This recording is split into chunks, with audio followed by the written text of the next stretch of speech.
right, so here is your 3 to 5 minute pre-swim routine. Remembering we've got 3 pillars for our pre-swim routine. We want to wake up neurologically, so be mentally alert. We want to warm up physiologically, so trying to get all of our muscles nice and warm, ready to get in the water. And then finally, where we can, we want to try to get into swim-specific shapes. So from that specific perspective, we're trying to get into like a streamline type shape, a high elbow catch type shape, a thoracic rotation shape, a hip extension shape, and an ankle point. As I showed you the other day, this is what we want to try to do through our yoga routine. So we'll get started, try and get something nice and comfy, whether it's a towel or a mat or even using the grass so you're not on the concrete. We're going to inhale and just come up and have a stretch into streamline. Then we'll exhale and we'll go to fold ourselves down. We'll inhale, find a flat back position, so feeling the hamstrings. Hands will come to the ground as we fold forward, step back, lower down, and we're going to come forward and stretch out through our abs. You're going to bring the hands underneath the shoulders, either pressing up off knees or toes, shifting yourself back into downward dog. And we're stretching out the ankles, getting those big calf muscles pumping to get some blood moving around the body. And our arms are in this nice overhead position, stretching out. We're going to look forward, step the feet through or walk the feet through. Find a flat back position so you can feel those hammies again.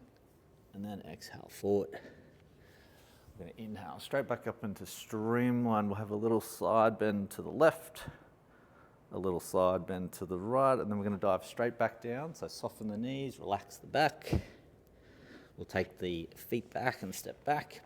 Again, either knees or toes as you lower down.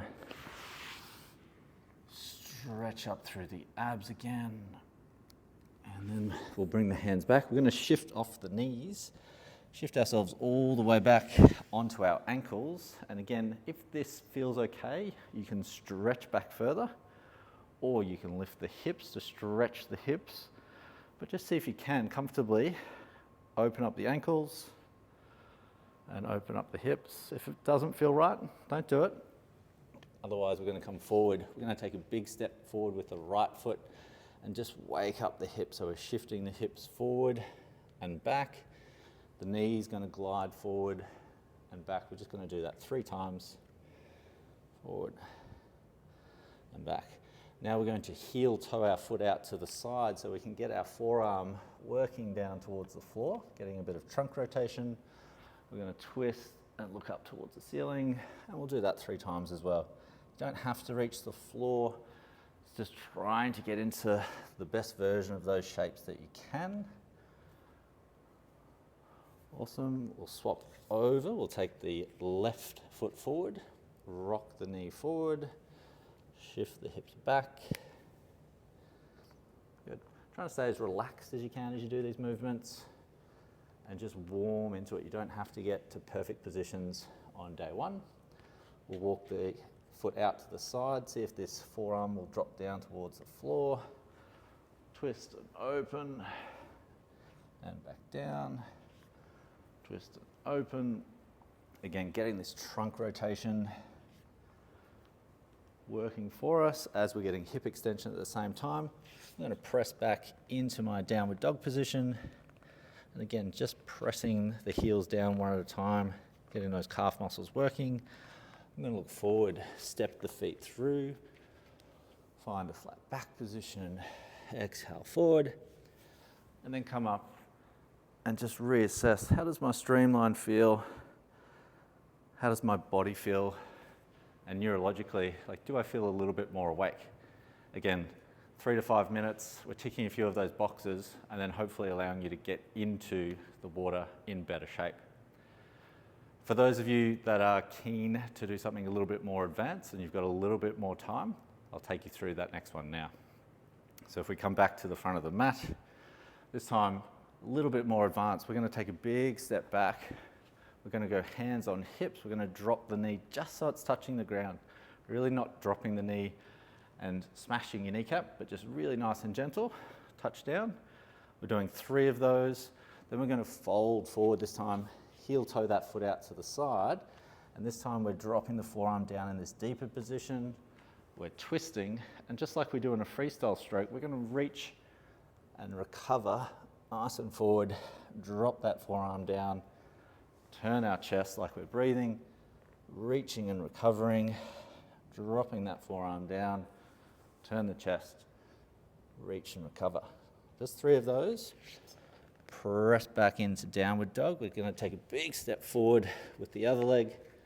We'll come up nice and tall. We'll go hands on hips. Again, knee just coming down just to touch the mat, or maybe even just above the mat.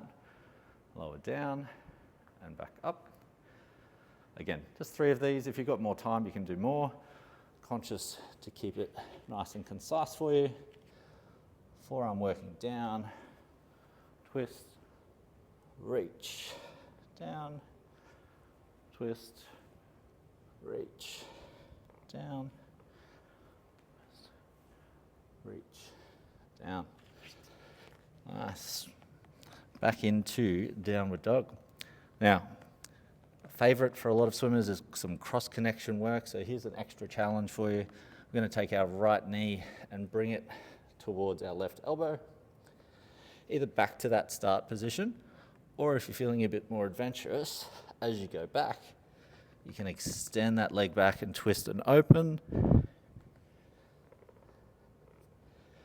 and twist and open. Good. We'll do the same on the other side. So knee to opposite elbow, either back just down to a regular downward dog, or if you're again feeling strong and mobile and you've got a bit of time, adding a twist.